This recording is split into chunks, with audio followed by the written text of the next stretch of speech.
فَأَمَّا مَنْ خَافَ مَقَامَ رَبِّهِ وَنَهَى النَّفْسَ عَنِ الْهَوَىٰ فَإِنَّ الْجَنَّةَ هِيَ الْمَأْوَىٰ. جو بھی اللہ تعالیٰ کے سامنے پیش ہونے سے ڈرتا رہا اور جس نے اپنے نفس کو قابو کیا، جنت اس کے لیے. ہم نے کئی جگہ پر ہمیں اپنے نفس کو قابو کرنا پڑے گا کہ دل تو بہت چاہتا تھا کہ اس کو بھی سنا دوں لیکن نہیں سنا سکتا، کیونکہ کیا کروں، اللہ سے محبت زیادہ کرتا ہوں نا، تو پھر یہ کام نہیں کر سکتا جو اللہ کو پسند نہیں ہے.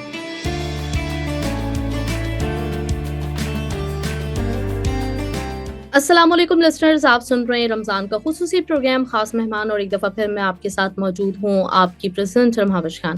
آج ہمارے ساتھ بہت ہی ہر دل عزیز شخصیت موجود ہیں، اور ان کی بہت عرصے سے میرے پاس فرمائشیں آ رہی تھیں، تقریباً کچھ 2-3 سال تو ہو گئے ہوں گے کہ آپ لوگوں کا اس بات پہ اصرار تھا کہ راجہ ضیاء الحق صاحب کا ہم انٹرویو کریں. تو آج ہمارے ساتھ یوتھ کلب کے فاؤنڈر راجہ ضیاء صاحب موجود ہیں. ہم ویلکم کریں گے ان کو اپنے شو میں. السلام علیکم سر.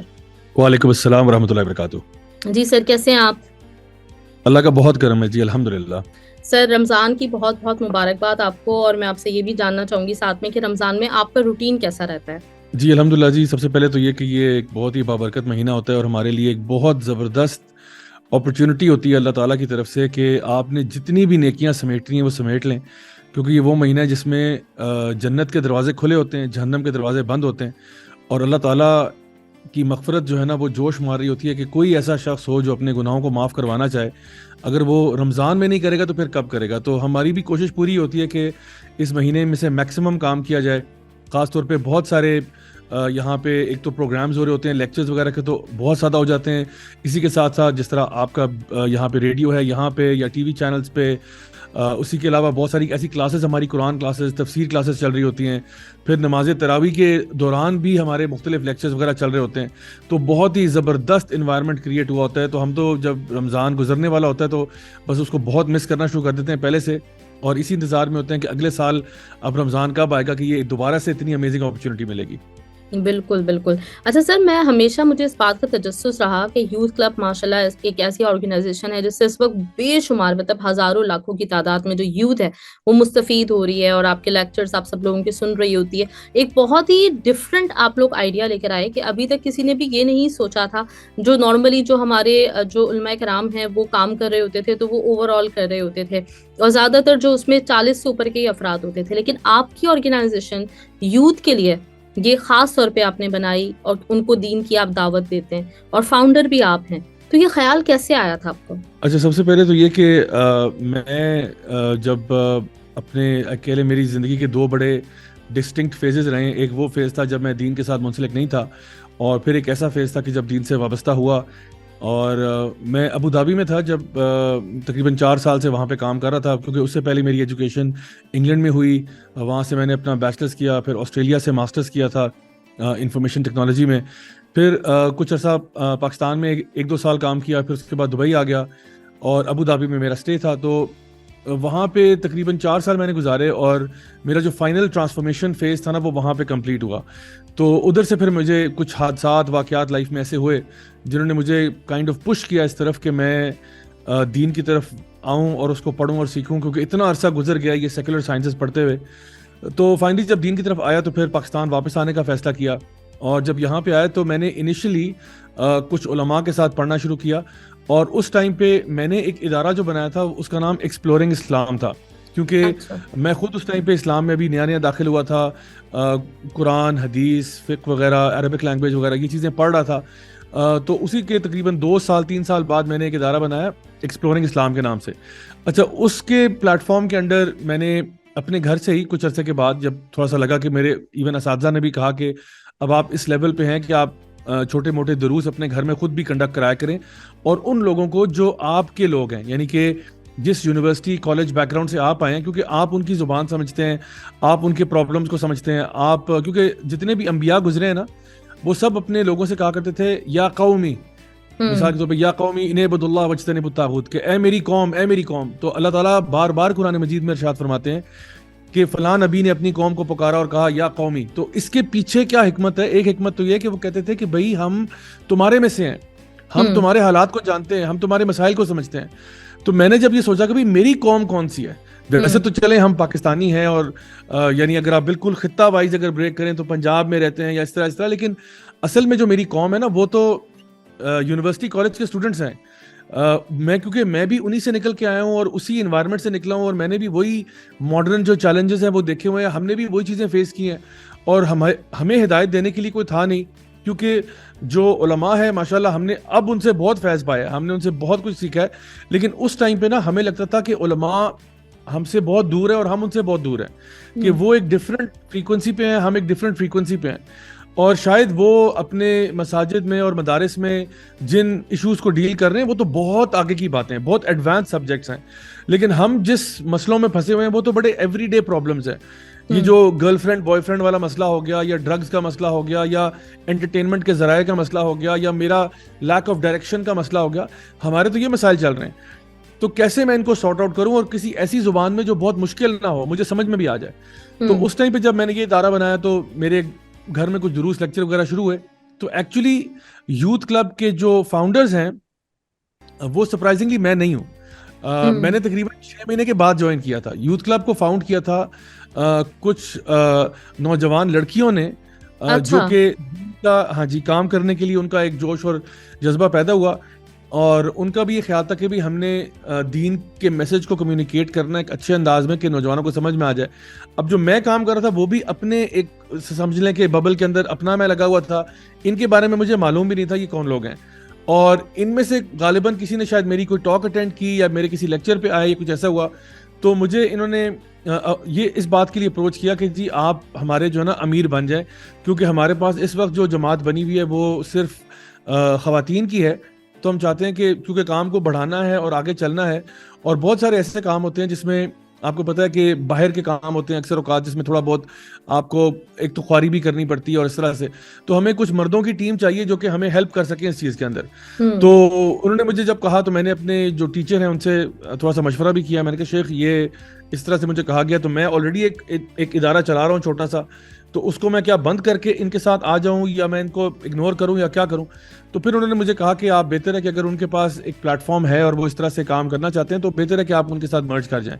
تو پھر میں نے یہ والا سسٹم پیک اپ کر دیا، کچھ لوگ جو یہاں پہ تھے ان کو وہاں ٹرانسفر کر دیا، اور پھر یوتھ کلب چونکہ ایک زیادہ نوجوانوں سے منسلک نام تھا تو پھر ہم نے اسی کو رکھا. اور الحمدللہ 2011 مئی میں یوتھ کلب کی بنیاد ان بہنوں نے ڈالی تھی، اور 2011 دسمبر میں نے ان کو جوائن کیا تھا. تو تب سے لے کے اب تک جو ہے الحمدللہ ایک بہت ہی زبردست اور خوبصورت سفر رہا ہے ہمارا، اور بس ہم اللہ تعالیٰ سے یہ دعا کرتے ہیں کہ اللہ تعالیٰ ہماری کوششیں اور کاوشیں قبول فرمائے اس میں. یعنی یہ کافی عرصہ ہو گیا ہے اس کو، جبکہ اگر دیکھا جائے کہ عوام الناس میں میرا خیال ہے کوئی 3 سے 4 سال ہوئے ہوں گے جب ہم سب لوگوں کو پتہ چلنا شروع ہوا کہ یوتھ کلب ایک آرگنائزیشن ہے، وہ اس طرح سے اس میں اسپیکرز ہیں، ینگ اسپیکرز ہیں، اور وہ سب جو ہے وہ اسپیچز دے رہے ہیں اسلام کے حوالے سے. تو ایک طویل جدوجہد ہے یہ. جی بالکل. اصل میں شروع میں جو ہمارا کام رہا ہے، اور بلکہ ابھی بھی میں سمجھتا ہوں کہ ہمارا جو آن گراؤنڈ کام ہے نا وہ آج بھی سب سے زیادہ ہے. یعنی کہ ہم لوگ، ہمارا مین کام کیا ہے؟ ہمارا مین کام یہ ہے کہ ہم لوگ اسکولوں میں جاتے ہیں، کالجز میں، یونیورسٹیز میں بہت ریگولرلی جاتے ہیں، وہاں پہ ہماری ٹاکس ہوتی ہیں، لیکچرز ہوتے ہیں. یہ جو کچھ آپ کو سوشل میڈیا پہ نظر آتا ہے نا، یہ ایک اس کا بہت چھوٹی پرسنٹیج ہے. مطلب میں اگر اپنے پورے کام کو دیکھوں تو میں کہوں گا کہ ہمارا جو سوشل میڈیا پریزنس ہے وہ ہمارے ٹوٹل کام کا شاید 30% ہے. اصل جو ہمارا کام ہے نا وہ آن گراؤنڈ ہے. یعنی ہم لوگ اس میں لیکچرز، ٹاکس، ویکلی کلاسز، 1 ایئر کورسز، اس کے علاوہ ہمارے ولڈرنس ریٹریٹس ہوتی ہیں، خواتین کے لیے اسپورٹس ایونٹس ہوتے ہیں، وہ ان کے اپنے ہوتے ہیں، اس کے علاوہ ڈفرینٹ قسم کے گالا پروگرامز ہوتے ہیں، ہزاروں ایکٹیویٹیز ہیں. تو ہم لوگ اس وقت پاکستان کے 3 بڑے شہروں میں، اسلام آباد، لاہور اور کراچی میں، اور یہ کام جو ہے ہم نے بڑا چھوٹے لیول سے سٹارٹ کیا تھا، لیکن مین یہ تھا کہ ہمیں اپنے جو ینگسٹرز ہیں ان کے ساتھ فیس ٹو فیس ہونا ہے. ہم نے ان کو ایک پراپر مینٹرنگ کے تھرو ان کے پرابلمس کو سالو کرنا ہے. اور چاہے یہ ایک بہت ہی گراس روٹس لیول کی کیمپین ہے، لیکن پچھلے 4-1 سال سے آپ سمجھ لو کہ کیونکہ شروع میں شاید آپ کو یہ بات یاد ہو کہ بٹوین آئی تھنک 2012 اور 2014-15 تک نا یوٹیوب بھی بین تھا پاکستان میں کچھ عرصے کے لیے، شاید آپ کو یاد ہوگا. تو چونکہ یوٹیوب بین تھا، اب ظاہری بات ہے ہمارے پاس کوئی آن لائن پلیٹ فارم، ویمیو کے اوپر کچھ لیکچرز ہمارے جاتے تھے، لیکن ویمیو آپ کو پتہ ہے نیور ریلی کاٹ آن، وہ کبھی اتنا پاپولر ہوا نہیں. تو ہم لوگ فیس بک کے اوپر چلے، تھوڑا بہت چلا گیا. لیکن یہ تھا کہ پاکستان کے اندر ایٹ لیسٹ یہ ضرور تھا کہ ہماری آن گراؤنڈ پریزنس بہت امیزنگ تھی. جہاں پہ بھی ہم جاتے تھے لوگوں کو پتا تھا کہ یوتھ کلب کا معنی کیا ہے, یوتھ کلب کیا کانٹینٹ لے کے آ رہا ہے. ہمارے جو میگا ایونٹس ہوتے تھے وہ اس ٹائم پہ بھی ہوتے تھے, لوگ ماشاءاللہ بہت مطلب جوش و خروش سے آتے تھے. لیکن ڈیفینیٹلی سوشل میڈیا پریزنس ذرا جب سے ایکٹیویٹ ہوئی ہے اور بہت زیادہ ہوئی ہے, اس کی وجہ سے اوبویسلی ہماری جو گروتھ ہے اور ہمارا جو ایک آپ کہہ لیں کہ نوجوانوں میں جو ایک مقبولیت ہے وہ بہت زیادہ ملٹیپلائی ہو گئی ہے. تو الحمدللہ بس اللہ تعالیٰ ہمیں سنسیئر رکھے, یہی ہماری دعا رہتی ہے اس میں. انشاءاللہ آمین. اچھا سر, تو آپ جب آپ نے جوائن کیا اور آپ نے یہ سارا کام شروع کیا, آپ نے سب سے پہلے تو یہ سوچا کہ مجھے دین کی طرف آنا ہے, کچھ کورسز اور علماء کرام کے ساتھ بیٹھنا شروع کیا, تو اس وقت کچھ گھر والوں کو پریشانی ہوئی تھی؟ انہوں نے روکا تھا آپ کو؟ بالکل 100% ہوئی تھی جی. اصل میں دیکھیں, آپ آج خود سوچیں کہ ایک وہ لڑکا جس نے ساری عمر ماں باپ کا لاڈلا بھی ہو, پہلی بات ہے. دوسرا یہ کہ وہ پاکستان چھوڑ کے یعنی اسلام آباد سے اٹھ کے وہ چلا جائے انگلینڈ, وہاں جا کے اپنی ایجوکیشن پہ انویسٹ کرے, اس پہ ٹائم لگائے, انرجی لگائے, اس کے بعد وہ آسٹریلیا جائے, پھر وہاں جا کے ماسٹرز کرے, پھر اس کے بعد ملٹی نیشنل کے ساتھ کام کرے, اور پھر ایک دن اس کو اچانک سے خیال آتا ہے کہ بھائی اب میں نے مولوی بننا ہے, میں اب جو ہے نا اپنے آپ کو اللہ تعالیٰ کی راہ پہ چلانا چاہتا ہوں. تو ظاہری بات ہے کوئی بھی والدین ہو وہ پہلا سوال ہی ان کے ذہن میں آتا ہے کہ بیٹا آپ کماؤ گے تم کیسے. تو میرا جواب یہ ہوتا تھا کہ دیکھیں, میرا اللہ تعالیٰ پر توکل اور یقین اتنا تھا اس ٹائم پر, اور ماشاءاللہ آج بھی, اور وہ بڑھتا چلا گیا کہ جو میرا رب مجھے میری گناہوں اور نافرمانیوں کے باوجود پال رہا تھا, تو اب جب کہ میں اللہ تعالیٰ کا فرما بردار ہو جاؤں گا تو کیا وہ پالنا چھوڑ دے گا؟ کیا ایسا ممکن بھی ہے؟ تو میں نے کہا اللہ تعالیٰ ذریعہ نکالنے والا ہے. تو میرے پیرنٹس شروع کے میں کہوں گا کہ 1-2 سال تک, بلکہ 2 سال تک وہ بالکل بھی اس بات سے کچھ کمفرٹیبل نہیں تھے. مطلب انہوں نے مجھے منع نہیں کیا یا روکا نہیں, ان کو پتا تھا obviously کہ سینسیبل ہے, کوئی نہ کوئی اس کے پیچھے حکمت ہوگی, لیکن ظاہری بات ہے ان ایزی تھے وہ. 2 سال کے بعد, تقریباً 2 سال کے بعد الحمدللہ وہ میں سمجھتا ہوں کہ آج میرے سب سے بڑے فینز ہیں.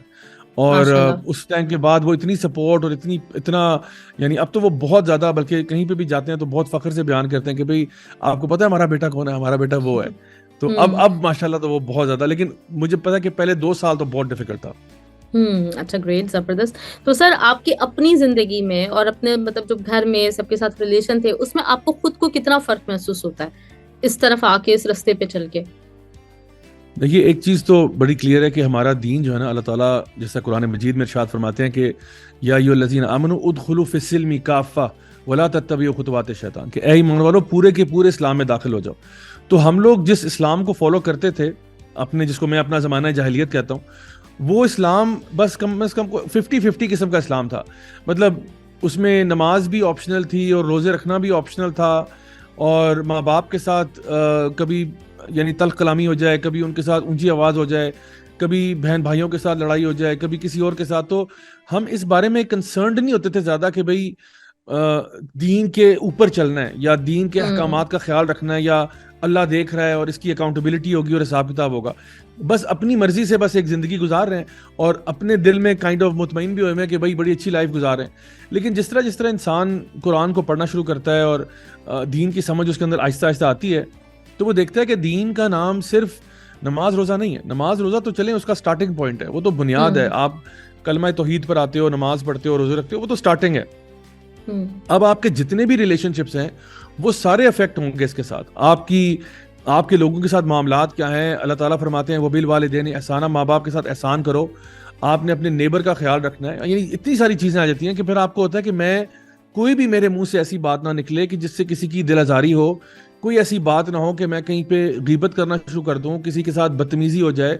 میں نے اب اپنے آپ کو کنٹرول کرنا ہے. تو یہی تو سب سے بڑا جہاد بالنفس ہے. اللہ تعالیٰ فرماتے ہیں نا قرآن مجید میں کہ فَأَمَّا مَنْ خَافَ مَقَامَ رَبِّهِ وَنَهَى النَّفْسَ عَنِ الْهَوَىٰ فَإِنَّ الْجَنَّةَ هِيَ الْمَأْوَىٰ, جو بھی اللہ تعالیٰ کے سامنے پیش ہونے سے ڈرتا رہا اور جس نے اپنے نفس کو قابو کیا, جنت اس کے لیے. تو ایز اے مسلم تو ہم ریلائز کرتے ہیں کہ ہم نے کئی جگہ پر ہمیں اپنے نفس کو قابو کرنا پڑے گا کہ دل تو بہت چاہتا تھا کہ اس کو بھی سنا دوں لیکن نہیں سنا سکتا, کیونکہ کیا کروں, اللہ سے محبت زیادہ کرتا ہوں نا, تو پھر یہ کام نہیں کر سکتا جو اللہ کو پسند نہیں ہے. تو اس لیے اس سے آٹومیٹکلی آپ کے بہت سارے ریلیشن شپس چینج ہوتے ہیں, فار دا بیٹر امپروومنٹ آتی ہے انشاءاللہ. اچھا، کیونکہ یہ سوال میں نے اس لیے کیا کہ اکثر لوگوں کا یہ ہوتا ہے کہ خاص طور پہ مرد حضرات کے ساتھ اگر وہ یہ ارادہ کر لیں کہ ہم جو ہے اب سے ہم سنت کو بھی فالو کریں گے، ہم دین پہ چلیں گے مکمل طور پہ شریعت کو فالو کرتے ہوئے، تو اکثر خواتین جو ہے وہ پریشان ہو جاتی ہیں. ان کو لگتا ہے کہ اگر اس طرح ہو گیا تو پھر پتہ نہیں کس طرح کے معاملات ہوں گے، ہماری زندگی بالکل متاثر ہو جائے گی اس سے، یا پھر فیملی کو ٹائم نہیں ملے گا. تو اس حوالے سے میں خاص طور پہ آپ سے پوچھنا چاہ رہی ہوں کہ جتنی بھی لوگ اس وقت آپ کو سن رہے ہیں اور وہ اس مطلب اس رستے پہ چلنا بھی چاہتے ہیں، لیکن ان کو مطلب اسی طرح کی جو مخالفت ہے اس کا سامنا کرنا پڑا ہے، یا لوگوں کے دلوں میں کوئی ڈر ہے، تو آپ اپنا ایکسپیرینس ضرور شیئر کیجیے. نبی کریم صلی اللہ علیہ وسلم کی حدیث ہے کہ جو شخص بھی اللہ تعالیٰ کو راضی کرتا ہے اور لوگ ناراض ہو جاتے ہیں، تو اللہ تو راضی ہوتا ہی ہے، وہ لوگ بھی راضی ہو جاتے ہیں. اور دوسرا یہ کہ جب انسان لوگوں کو راضی جو نہ کرتا ہے اور اللہ کو ناراض کر کے، تو اللہ تو ناراض ہوتا ہے، وہ لوگ بھی ناراض ہو جاتے ہیں. تو میں نے یہ چیز نا اپنی لائف میں فرسٹ ہینڈ ایکسپیرینس کی ہے کہ شروع میں جب میں دین پہ آیا اور مخالفت کا سامنا ہوا، آپ کے فرینڈ سے بھی ہوتا ہے، فیملی سے بھی ہوتا ہے، لیکن میں اس بات پر ڈٹا ہوا تھا کہ دیکھیں اگر یہ کام اللہ نے بتایا نا اور اللہ کے رسول کی تعلیمات کے مطابق ہے، تو پھر چاہے پوری دنیا مجھے کہتی رہے کہ تم غلط کر رہے ہو، اللہ اور رسول غلط نہیں ہو سکتے. تو میں یہ کروں گا، ہاں میں بدتمیزی نہیں کروں گا آپ کے ساتھ، میں آپ کے ساتھ لڑائی جھگڑا نہیں کروں گا. بھائی آپ کو میرا کوئی ایک عمل پسند نہیں آ رہا تو بھئی آپ ریلیکس کریں یار، آپ کیوں میرے بارے میں اتنا ٹینس ہو رہے ہیں؟ میں خوش ہوں تو پھر آپ خوش ہو جائیں میری اس پہ. اگر میں مثال کے طور پہ مسجد جا رہا ہوں نماز پڑھنے، تو اس میں آپ کو کیا ٹینشن ہو رہی ہے؟ میں اگر اپنے چہرے کے اوپر داڑھی رکھ رہا ہوں تو اس سے آپ کو کیا ہو رہا ہے؟ میری داڑھی کیا کاٹ رہی ہے آپ کو؟ میں اگر مثال کے طور پہ کچھ اپنی عادات بہتر کرنا چاہ رہا ہوں جو اللہ تعالیٰ کی شریعت کے مطابق، یا فار ایگزامپل میں کسی ایسی فنکشن میں شرکت نہیں کرنا چاہتا جس میں مجھے لگتا ہے کہ بہت ساری چیزیں ایسی ہوں گی جو کہ حرام ہوں گی، اللہ تعالیٰ کی نافرمانی میں ہوں گی، تو مجھے پھر آپ فورس کیوں کر رہے ہیں؟ کیونکہ فار ایگزامپل میرے کچھ دوست تھے، وہ کہتے تھے جی فلاں پارٹی پہ آ جاؤ. میں کہتا تھا یار اس پارٹی پہ اب میں نہیں آ سکتا، آئی ایم سوری، کیونکہ اس پارٹی میں اللہ تعالیٰ کی شریعت کی تو دھجیاں اڑائی جا رہی ہیں. تو میرے جیسا مولوی اب وہاں پہ کیا کرے گا جا کے؟ مجھ سے آپ کیا ایکسپیکٹ کرتے ہو؟ تو پلیز یار، ویسے آپ نے میرے گھر آنا ہے، سو بسم اللہ، آپ آؤ، ہم کھانا کھاتے ہیں، ہم کہیں اور آؤٹنگ کے لیے چلے جاتے ہیں، لیکن یار اس طرح کی جگہوں پہ مجھے آپ نے انوائٹ نہیں کرنا. تو میں نے بڑی کلیئرلی نا اپنی باؤنڈریز کو ڈیفائن کیا، اور مجھے یہ تھا کہ بس اللہ ناراض نہ ہو، باقی اگر لوگ مائنڈ کرتے ہیں وہ کرتے ہیں، وہ ایونچولی ٹھیک ہو جاتے ہیں، اور یقیناً ایسا ہی ہوا کہ ایونچولی وہ ٹھیک ہوئے. اچھا ایک چیز یہ بھی ہوتی ہے کہ جس طرح آپ نے ابھی پوچھا نا کہ خواتین کو خاص طور پہ بڑا ہوتا ہے کہ اگر میں نے اب دین کی طرف آئی تو پھر فیملی کمپرومائز ہوگی، یہ وہ. تو میں آپ کو بتاؤں کہ میری وائف میرے ساتھ ہی چینج ہوئی ہیں. جب میں چینج ہو رہا تھا تو وہ بھی ساتھ ساتھ چینج ہوئی، اور میں نے ان کو اس ٹائم پہ نا، کیونکہ میں خود دین سیکھ رہا تھا، تو جو میں پڑھتا تھا میں ان کو بھی سکھا دیتا تھا. تو وہ بلکہ بڑے شوق سے کہتی ہیں کہ اچھا آپ اکیلے اکیلے پڑھیں، مجھے بھی تو بتائیں. تو میں نے کہتا اچھا آئیں بیٹھے، ہم جو ہے نا ساتھ پڑھ لیتے ہیں. تو ہم شروع میں نا صرف قرآن کا ترجمہ ہی صحیح ہم مل کے پڑھا کرتے تھے، اور ہمیں بڑا افیکٹ کرتا تھا. تو خود ہی ان کو، کیونکہ ہم دونوں ہی پہلے دین کی طرف نہیں تھے، اب ایک ساتھ دین کی طرف آئے، تو انہوں نے مجھے کہا کہ جی میں جو ہوں نا میں حجاب کرنا چاہتی ہوں. میں نے کہا اب آپ کی مرضی ہے، آپ ایک دفعہ کر رہی ہیں تو ذرا سوچ سمجھ کے آپ کریں، کیونکہ جب آپ حجاب کریں گی نا تو سب سے پہلے آپ کے والدین پوچھیں گے آپ سے کہ بھئی یہ کہاں سے آ گیا حجاب ایک دم سے، کیونکہ ہم تو بڑے ماڈرن قسم کے لوگ تھے، اور یہ بھی کہ شاید تمہارے ہسبینڈ نے تمہیں فورس کیا یا تمہارے اوپر کوئی ظلم ہو رہا ہے. تو میں نے کہا میں پیچھے ہٹ رہا ہوں، آپ نے اپنے آپ کو خود ڈیفینڈ کرنا ہے. ہاں میرے گھر میں آپ کو ڈیفینڈ کروں گا، آپ اپنے گھر میں خود گواہی دیں اپنی کہ آپ کا کیا معاملہ ہے. انہوں نے کہا نہیں وہ کوئی مسئلہ نہیں. پھر کچھ عرصہ گزرنے کے بعد انہوں نے کہا کہ مجھے لگتا ہے کہ مجھے نا ابایا بھی کر لینا چاہیے. میں نے کہا بس آپ کی مرضی ہے، اب آپ فیصلہ کر لیں اگر آپ نے ابایا کرنا یا نہیں کرنا، لیکن جو بھی ہے بس آپ اپنے آپ کو خود کریں. تو بڑے آرام سے ہم آئے، اور یقیناً شروع میں نا ہمیں یعنی وہ چیزیں کبھی کبھار فیملی ممبر سے، اپنے پیاروں سے، اپنے عزیزوں سے سننے کو ملتی ہیں جو واقعی میں آپ کے دل کو بہت ہرٹ کرتی ہیں. مثال کے طور پہ کوئی ایسی بات کہہ دیتے، لیکن ہم اس کو ہمیشہ یوں لیتے تھے کہ دیکھیں چلو کسی نے کچھ کہہ دیا، کوئی کامنٹ مار دیا، کچھ ایسی بات کر دی، تو ہم کہتے تھے دیکھو اس کو مسئلہ ہمارے سے نہیں ہے، ہمارے دین سے ہے. کیونکہ اگر ہمارے سے مسئلہ ہوتا تو یہ بات پہلے بھی کہہ سکتے تھے نا. آج انہوں نے اس لیے کی کیونکہ ہم دین کو فالو کر رہے ہیں تو پھر کہہ رہے ہیں. تو اس کا مطلب یہ ہوا کہ ہم اگر ان کی طرح بن جائیں یا اسی طرح سے ماڈ اسکواڈ واپس ہو جائے تو ان کو ہمارے سے کوئی پرابلم نہیں ہوگا. پرابلم ان کو اس بات پہ کہ ہم دین کو فالو کیوں کر رہے ہیں. تو اگر ان کا مسئلہ دین کے تو پھر یہ ان کا اور اللہ کا معاملہ ہے، ہمارا معاملہ تو ہے ہی نہیں. ہمارا کام یہ ہے کہ ہم اچھے انداز میں ان کو سمجھائیں اور جو کچھ بھی ہے وہ کریں، اور انشاءاللہ اللہ تعالیٰ آپ کے لیے بہت آسانیاں بھی پیدا کر دیتا ہے. اور فائنلی میں اس میں یہ بھی کہوں گا کہ ایک جو بہت بڑا ڈر آپ کو ہوتا ہے نا، وہ یہ ہوتا ہے کہ شاید میری لائف جو ہے نا وہ دین میں آنے کے بعد ختم ہو جائے گی. یعنی کہ وہ جو انجوائمنٹ ہے، وہ جو فن ہے، وہ جو انٹرٹینمنٹ ہے، وہ دین میں آنے کے بعد ختم ہو جائے گا, اب تو بس سارا وقت بس میں نے مسجد میں بیٹھ کے قرآن ہی پڑھنا. نہیں, ایسا نہیں ہے. اسلام جو ہے وہ ایک مکمل ضابطہ حیات ہے, اور وہ آپ کو بتاتا ہے کہ آپ نے انجوائمنٹ کیسے کرنی ہے, حتیٰ کہ ہسبینڈ وائف کا آپس میں ٹائم سپینڈ کرنا. نبی کریم صلی اللہ علیہ وسلم فرماتے ہیں تمہیں اس کا بھی ثواب ملتا ہے. تو صحابہ نے پوچھا یا رسول اللہ ہمیں اس چیز کا ثواب مل رہا ہے جو ہم انجوائے کرتے ہیں؟ تو آپ نے فرمایا ہاں, کیونکہ اگر تم حلال طریقے سے نہ کرتے تو تم حرام طریقے سے کر رہے ہوتے, اور چونکہ حرام طریقے سے کرنے کا گناہ ملنا تھا, اس لیے جب تم حلال طریقہ اختیار کرتے ہو تو تمہیں اس کا ثواب ملتا ہے. تو الحمدللہ ہمارے لیے تو یہ بہت بڑی ون ون سچویشن کریٹ ہو جاتی ہے دین میں آنے کے بعد, کہ ہم تو بہت سارے ایسے کام ہوتے ہیں, اپنی فیملی کے ساتھ ٹائم اسپینڈ کرنا, ان کے ساتھ کہیں پہ بھی آپ جا رہے ہیں اسپینڈ کر رہے ہیں, آپ کو اس کا بھی اجر ثواب مل رہا ہے. تو اس سے بڑی اور کیا بات ہو سکتی ہے؟ تو آئی تھنک یہ بہت ساری جو اپریہنشنز ہیں وہ شیطان کی طرف سے آتی ہیں انسان کو روکنے کے لیے کہ وہ دین کی طرف نہ جائے, لیکن آپ کو ہمیشہ ثابت قدم رہنا چاہیے, ڈٹ جانا چاہیے, اور وہ جو کہتے ہیں نا کہ رب راضی تو سب راضی, بس اس کے اوپر قائم رہے انشاءاللہ. انشاءاللہ.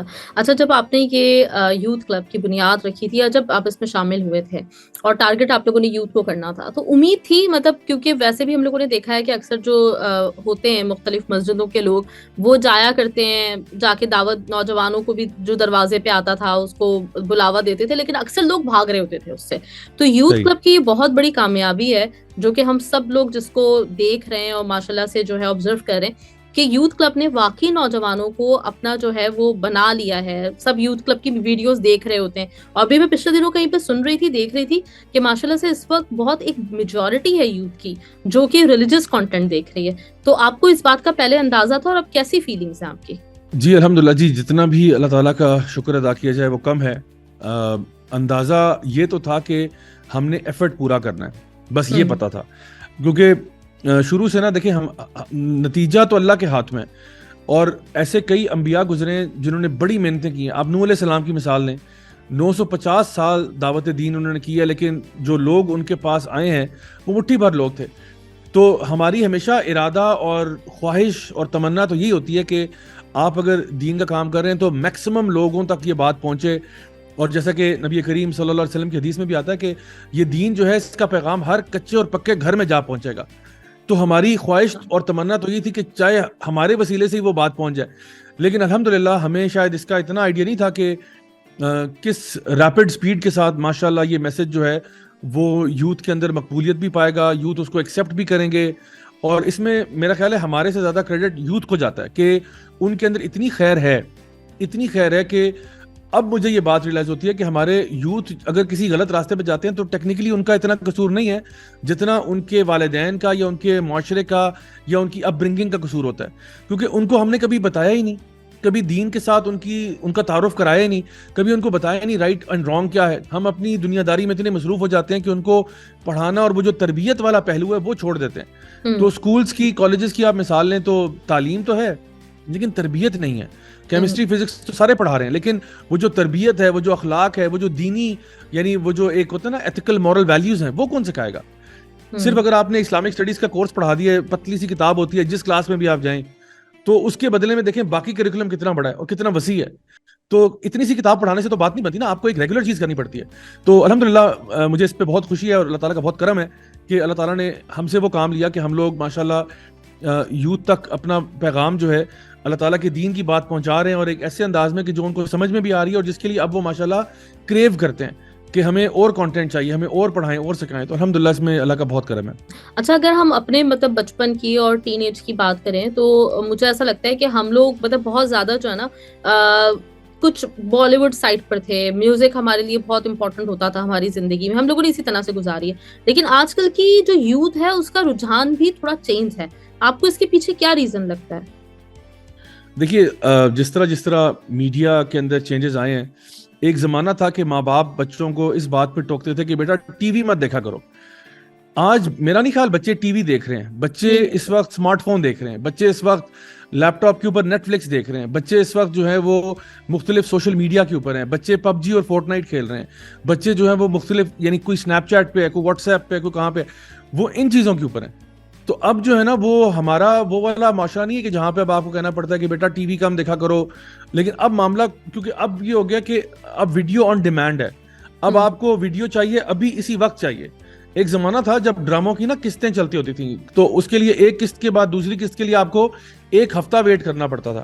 اب ہفتہ ویٹ نہیں کرنا, آپ سمپلی بٹن دبا کے نیکسٹ ایپیسوڈ پہ آ جائیں, پھر نیکسٹ دبائیں, نیکسٹ ایپیسوڈ پہ آ جائیں.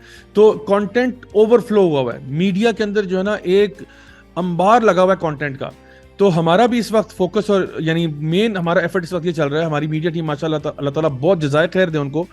ہماری کوشش ہوتی ہے کہ ہمارے لیکچرز جب آتے ہیں تو اس میں سے کلپس نکال کے میڈیا پہ فلڈ کر دیں, کیونکہ جہاں پہ وہ نیگیٹو کانٹینٹ اتنا زیادہ ہے, ہم کہتے ہیں آپ ایسا کرو پازیٹیو کانٹینٹ کی بھرمار کر دو, چاہے وہ شارٹ کلپس ہوں, وہ پوڈ کاسٹ ہو 2-2 گھنٹے کے, وہ آدھے گھنٹے کے لیکچرز ہوں, وہ کچھ بھی ہو, اتنا کانٹینٹ ڈالو, اتنا کانٹینٹ ڈالو.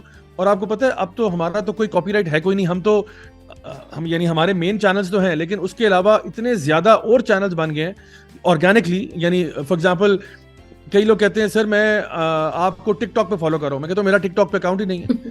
کہ نہیں جی ہم آپ کو, وہ آپ کے ویڈیو تھا اس پہ پتہ نہیں کتنے ملین ویوز تھے, میں نے کہا یار میرا اکاؤنٹ ہی نہیں ہے, وہ پتہ نہیں کوئی اور چلا رہا ہے اور ملینز میں ویوز بھی لے رہا ہے, لیکن میرا تو اکاؤنٹ نہیں ہے. کوئی کہتے ہیں آپ کو فلاں پلیٹ فارم پہ دیکھ رہے ہیں. تو دا آئیڈیا از کہ ہمارا جو کام تھا نا وہ یہ تھا کہ اس میڈیا وارفیئر کے اندر, because it is a media warfare, it is an ideological warfare, یہ battle of hearts and minds ہے. اس وقت ویسٹ کی طرف سے جو بہت بڑا پش آ رہا ہے وہ یہ آ رہا ہے کہ ان نوجوانوں کے جو مسلم کنٹریز میں بہت زیادہ ہے, بہت بڑی تعداد میں ہے, ان کے دلوں اور دماغوں پہ راج کیسے کرنا ہے, ان کو آئیڈیولوجیکلی کیسے اپنا غلام بنانا ہے. تو ہم کہتے ہیں بھائی ہم تو غلام بننے والے ہیں نہیں, ہم تو اللہ کے ماننے والے ہیں, اللہ کے رسول سے محبت کرنے والے ہیں. ہمارا تو کانٹینٹ وہ ہے, ہمارا تو میڈیا وہ ہے. اور الحمدللہ چونکہ نوجوانوں میں وہ اس کی ایک ریسیپٹیبلٹی آ رہی ہے, ایک ریسیپشن اچھا آ رہا ہے, تو الحمدللہ یہ ایک بہت خوشائن بات ہے. اور میں انکریج کرتا ہوں کہ جتنے بھی لوگ ماشاءاللہ دین کے ساتھ وابستہ ہیں, ماشاءاللہ آپ لوگ بھی جو کام کر رہے ہو ریڈیو پہ, الحمدللہ یہ بھی ایک پلیٹ فارم ہے.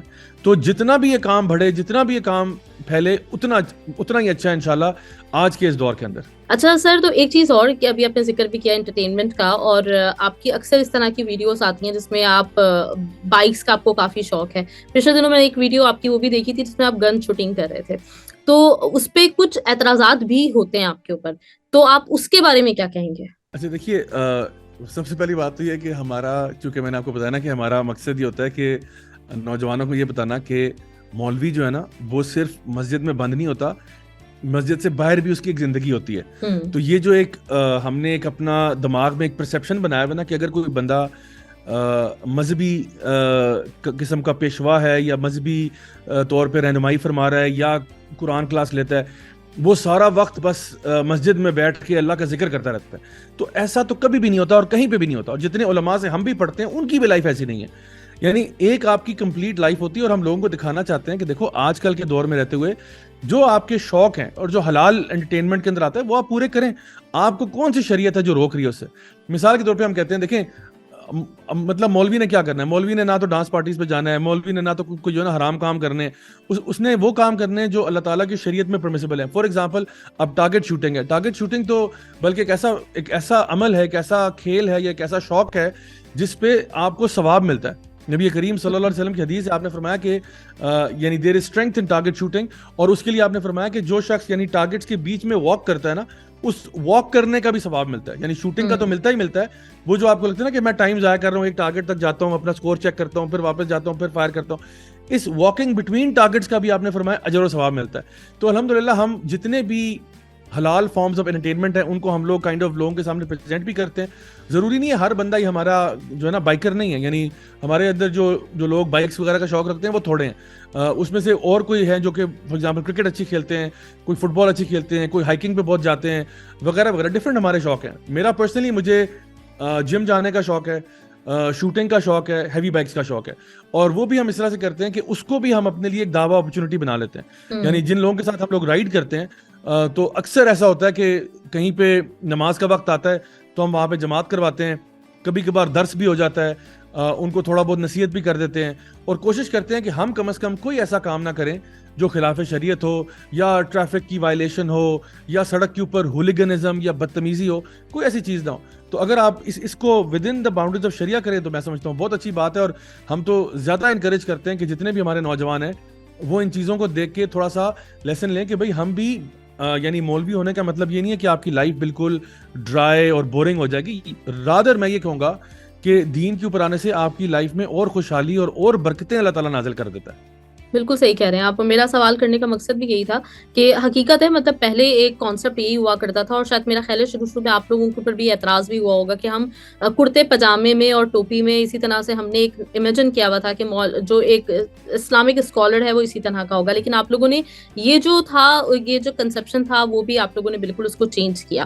تو ڈیفینیٹلی بہت اچھی بات ہے، اور واقعی مطلب ہمارا مذہب کسی طرح سے بھی کھیلوں میں حصہ لینے کو یا اس طرح کی ہیلتھی ایکٹیویٹیز کو منع نہیں کرتا، تو کیوں ہم اپنے آپ کو بالکل اس طرح سے باؤنڈ کریں. تو سر بس جاتے جاتے میں آپ سے یہی کہنا چاہوں گی کہ یوتھ کے لیے اور کوئی اگر میسج ہے آپ کے پاس تو وہ ضرور دیجیے، اور ساتھ ہی ساتھ یہ کہ کون کون سے کھیل اور ایکٹیویٹیز جو ہیں وہ اس میں یوتھ پارٹیسپیٹ کر سکتی ہے، یہ تھوڑا سا ایک اگر آپ کلیئر کر دیں، کیونکہ اکثر لوگ جو ہے وہ جب بھی اس طرف آتے ہیں تو ان کو لگ رہا ہوتا ہے جیسے آپ نے بھی کہا کہ ہماری زندگی محدود ہو جائے گی. ایک تو یہ بھی تھا، اور دوسرا یہ بھی میں پوچھنا چاہ رہی ہوں آپ سے کہ یہ جو ایک ابھی آپ نے بھی اپنی گفتگو میں مولوی کا لفظ استعمال کیا، تو اس کو لے کے بہت ہی زیادہ ہمارے یہاں کچھ عجیب سا ماحول بن گیا ہے، عجیب طریقے سے بات کی جاتی ہے. تو آپ کو اس پہ کیسا لگتا ہے اور کیا کہنا چاہیں گے؟ اچھا، سب سے پہلے تو یہ کہ جہاں تک انٹرٹینمنٹ اور کھیل کی بات ہے تو دیکھیے شریعت کے اندر نا ایک اصول ہے، اور وہ یہ ہے کہ دنیاوی اعتبار سے ہر چیز حلال ہے سوائے اس کے جو کہ حرام کی گئی ہے نبی کریم صلی اللہ علیہ وسلم کی طرف سے یا اللہ تعالیٰ نے اس کو اپنی کتاب میں حرام کیا ہو. تو دنیاوی طور پہ مثال کے طور پہ آپ کہتے ہیں کہ جی میں نے پیزا کھانا ہے، تو کیا شریعت میں پیزا کے حرام ہونے پہ کوئی آیت یا حدیث موجود ہے؟ تو آپ کو نہیں ملے گی. تو ہاں یہ ملے گی کہ خنزیر کا گوشت حرام ہے، تو اگر پیزا کے اندر خنزیر کا گوشت شامل ہے پھر آپ ظاہری بات ہے وہ نہیں کھا سکتے، یا اس کا گوشت جو ہے نا کسی ایسے گوشت سے بنا جس پہ غیر اللہ کا نام لیا گیا تھا، پھر ظاہری بات ہے وہ نہیں کھا سکتے. لیکن آپ نے پیزا کھانا ہے، آپ نے پاستا کھانا ہے، اب اس کے لیے آپ کو قرآن و حدیث میں یہ دلیل ڈھونڈنے کی ضرورت نہیں ہے کہ نبی کریم صلی اللہ علیہ وسلم نے کب کھایا یہ، یا صحابہ جو ہیں علیہ الصلوۃ والسلام انہوں نے کب کھایا. یعنی یہ آپ کو چیزیں ڈھونڈنے کی ضرورت نہیں، آپ نے یہ ڈھونڈنا ہے کہ کیا اس چیز دنیاوی چیزوں کی کیا ممانعت ہوئی ہے. سو اس اعتبار سے کھیل وغیرہ جو ہیں وہ سارے پرمیسیبل ہیں. ہاں آپ نے یہ دیکھنا ہے کہ کیا وہ کھیل ایسا تو نہیں ہے جس میں کسی کو نقصان پہنچایا جا رہا ہو، یعنی کسی کو مارا جا رہا ہو، کسی کو زخمی کیا جا رہا ہو. کیا وہ کھیل ایسا تو نہیں ہے جس میں جوا لگتا ہو، یا پھر وہ کھیل ایسا ہو جس میں آپ کی سطر جو ہے وہ پراپر کور نہ ہوتی ہو مثال کے طور پہ، یا آپ کی حیا کا خیال نہ رہتا ہو، یا مثال کے طور پہ وہ آپ کا جو کھیل ہے وہ کوئی ایسا ہو جو کہ اور کسی ایسے عیب کی طرف جاتا ہو جو کہ شریعت میں یا تو پسند نہیں کیا جاتا یا شریعت میں حرام ہے. تو اگر وہ ان چیزوں سے پاک ہے تو انشاءاللہ آپ چاہے اب کل کو کوئی نیا کھیل بن جائے، مثال کے طور پہ آج ہمارے پاس چلیں جو فار ایگزامپل کرکٹ ہے یا فٹ بال ہے یا کوئی ایکس وائی زیڈ اور سپورٹس ہیں، تو وہ ہم لوگ کھیلتے ہیں، کل کو کوئی اور سپورٹ آ جائے تو اب شریعت یہ کہتی ہے کہ آپ اس کو یہ دیکھیں کہ کوئی اس میں حرام ایسپیکٹ تو نہیں ہے. تو within the boundaries of sharia بہت ساری چیزیں کی جا سکتی ہیں. آپ اپنی فرینڈس کے ساتھ کوئی سپورٹس کھیلنا چاہیں، بلکہ ایکچولی حدیث میں کیا آتا ہے کہ اللہ تعالیٰ کو نا کبھی مومن زیادہ پسند ہے بنسبت ایک اس مومن کے جو اتنا کبھی نہیں ہے. حالانکہ خیر دونوں میں کبھی مومن وہ جو اسٹرانگ بلیور ہے. تو اگر آپ کو سپورٹ کھیلنے سے واک کرنے کے لیے آپ جاتے ہیں مثال کے طور پہ فار ایگزامپل خاص طور پہ خواتین کے لیے پراپرلی کور ہو کے جاتی ہیں، مطلب واک کرنے جاتی ہیں اپنے گھر کے اندر اپنی انوائرمنٹ کے اندر، وہ بیڈمنٹن کھیلنا چاہتی ہیں، کوئی اور گیم کھیلنا چاہتی ہیں جہاں پہ کوئی اور نامحرم ان کو نہیں دیکھ رہے، تو الحمدللہ وہ بالکل کر سکتی ہیں. اور اس سے بلکہ فائدہ یہ ہوگا کہ انشاءاللہ اس سے آپ کے اجر کا باعث بھی بن سکتا ہے، کیونکہ آپ اسٹرانگ ہونا چاہتے ہیں، کیونکہ جان ہے تو جہان ہے، اور اگر آپ اسٹرانگ ہوں گے تو ظاہری بات ہے آپ کا عبادت کرنے کا بھی زیادہ شوق پیدا ہوگا، زیادہ آپ کے پاس ہمت ہوگی انشاءاللہ. تو یہ تو رہا تعلق ہمارے انٹرٹینمنٹ کا. دوسری چیز جو آپ نے کہی مولوی کا جو ورڈ ہے وہ تو مولوی اصل میں نا میں خود آپ نے دیکھا ہوگا میرا ایک پوڈ کاسٹ ہے مولوی ود این ایٹیٹیوڈ کے نام سے، اور اس کے اندر یہ مولوی کا نام میں نے جان بوجھ کے رکھا اس لیے کیونکہ مولوی نا ہمارے معاشرے میں بدنام بہت ہوا ہوا ہے. اور حالانکہ یہ ایک ایسی ٹرم تھی جو کہ بڑی ایک ریسپیکٹیبل ٹرم تھی، مولوی مولانا، کہ یہ اللہ والا بندہ ہے، یہ بیسکلی اللہ والا، یہ بہت بڑا ٹائٹل تھا. تو اس کو نا اتنا بلٹل کر دیا گیا ہے ہمارے معاشرے میں کہ او جی وہ تو مولوی ہے. اور میں جب دین کی طرف آیا تو مجھے یہ سننے کو ملا کہ اوے مولوی ہو گئے ہو، اچھا مولوی ہو گئے ہو، جیسے مولوی ہونا کوئی بری بات ہے. تو میں نے تو نا اس کو ایک فخر سے بیج پہن لیا اپنے اوپر کہ بھئی میں الحمدللہ مولوی ہوں. اور اسی لیے جو شو ہے میرا اس کا نام مولوی ود این ایٹیٹیوڈ ہے کہ الحمدللہ. اس کا مطلب یہ نہیں کہ ہمارے اندر کوئی تکبر ہے نعوذ باللہ، یا ہم لوگ کوئی اپنے بہت ہمارا وہ ایٹیٹیوڈ اس طرح سے ایٹیٹیوڈ ہے، نہیں، یہ ایک پازیٹیو ایٹیٹیوڈ ہے کہ ہم کہتے ہیں کہ الحمدللہ ہم اس بات پہ تکبر نہیں کرتے لیکن فخر محسوس کرتے ہیں کہ الحمدللہ اللہ تعالیٰ نے ہمیں ہدایت کے راستے پر گامزن کیا، ہمیں اس کے اوپر لے کر آیا. ہمارے لیے اس سے بڑے فخر کی کیا بات ہوگی. تو we are proud Muslims, this is what I would say. تو یہ ایک سمجھ لیں کہ اپنے دین کو اون کرنا, اپنے دین کے بارے میں فخر محسوس کرنا, دوسروں کے آگے شرمانا نہیں اس بات سے کہ بھئی تم اگر دین پہ آ گئے تو او ہو بڑے مسکین ہو گئے ہو, بڑے نہیں, مسکین تو آپ ہو یار جو پریکٹس نہیں کر رہے. الحمدللہ جو بندہ دین فالو کر رہا ہے وہ جو ہے نا کہاں سے مسکین ہو گیا. تو یہ تو میں کہوں گا ہمارا وہ مولوی ٹرم ہے. اور فائنل بات یہ کہ نوجوانوں کے لیے میسج یہ ہے کہ دیکھیں اپنے دین کو اون کریں. یہ جو میں نے ابھی آخر میں بات کی ہے یہی بات ہے, اپنے دین کو اون کریں, اس بات سے گھبرائیں نہیں کہ آپ اپنے دین کو پریکٹس کر رہے ہیں. جو لوگ اللہ کی نافرمانیاں کر رہے ہیں وہ نہیں شرماتے اللہ کی شریعت کو توڑتے ہوئے, اللہ کی نافرمانیاں کرتے ہوئے. تو پھر جو لوگ دین کو پریکٹس کر رہے ہیں وہ کیوں شرمائیں؟ کیوں ایسا ہو کہ 5 اگر دوست بیٹھے ہوئے ہیں کہیں پہ اور ان میں سے ایک صرف نمازی اور باقی 4 نہیں ہیں, تو وہ جو ایک نمازی ہے اس کو اٹھتے ہوئے شرم آ رہی ہے کہ بھئی نماز کا وقت ہو رہا ہے, میں اٹھوں یا نہ اٹھوں کہ مجھے کہیں یہ جج نہ کر لیں کہ میں مولوی ہو گیا ہوں. تو وہ بیچارہ شرما کے ان کے ساتھ ہی بیٹھا رہتا ہے. تو میں کہتا ہوں آپ وہاں پہ اٹھیں اور آپ کہیں الحمدللہ جی نماز کا وقت ہو گیا, میں جا رہا ہوں, آپ لوگوں میں سے بھی آؤ یار, آپ لوگ کیوں نہیں آتے ہو؟ اب وہ آئیں یا نہ آئیں وہ ان کا معاملہ ہے, لیکن آپ اپنے دین کو ریپرزینٹ کریں, آپ اپنے دین کے ایمبیسڈر بنیں اور آپ لوگوں کے لیے رول ماڈل بنیں, تاکہ آپ کی فیملی میں کم از کم آپ کے چھوٹے بہن بھائی, آپ کے بچے انشاءاللہ فیوچر میں آپ سے انسپائرڈ ہوں اور وہ ہو سکتا ہے آپ ہی کی وجہ سے وہ دین کی طرف آ جائے. تو آپ ایک اچھے رول ماڈل بنے, اچھی اگزامپل بنے. یہی میرا میسج ہے آج کی ہماری یوتھ کے لیے انشاءاللہ. تھینک یو سو مچ سر, بہت بہت شکریہ آپ کا. اور بس میں آپ سے جاتے جاتے ایک وعدہ لینا چاہوں گی کہ میں اپنے طور پہ کوشش کر رہی ہوتی ہوں اپنے ریڈیو چینل پہ کہ کچھ نہ کچھ ایسا ہوتا رہا کرے جس سے ہماری جو جتنی بھی ہمارے لسنرز ہیں مختلف کمیونٹیز سے تعلق رکھتے ہیں, تو ان لوگوں کو جہاں مطلب ہر وقت میوزک سننے کو مل رہا ہے تو وہاں کچھ ایسی باتیں بھی ان لوگوں تک پہنچیں. اور الحمدللہ میں نے بہت چینج بھی دیکھا ہے پازیٹیو لوگوں میں. تو بس آپ سے یہی گزارش ہے کہ آئندہ بھی ہمیں ٹائم ضرور دیتے رہیے گا, اور اللہ تعالیٰ آپ کو بہت کامیاب کرے. اللہ تعالیٰ آپ جس مقصد میں ماشاءاللہ سے اس وقت جتے ہوئے ہیں, اتنی آپ لوگ محنت کر رہے ہیں, تو اللہ تعالیٰ آپ لوگوں کی بات کو ہر جگہ تک پہنچائے اور سب کے دلوں پہ آپ کی بات اثر کرے. آمین جی, بہت بہت شکریہ آپ کا. اور انشاءاللہ جب بھی آپ دوبارہ بھی بلائیں گے تو I'll be more than happy to come back. بہت شکریہ سر, تھینک یو سو مچ. اپنا بہت خیال رکھیے گا. اللہ حافظ. اللہ حافظ جی.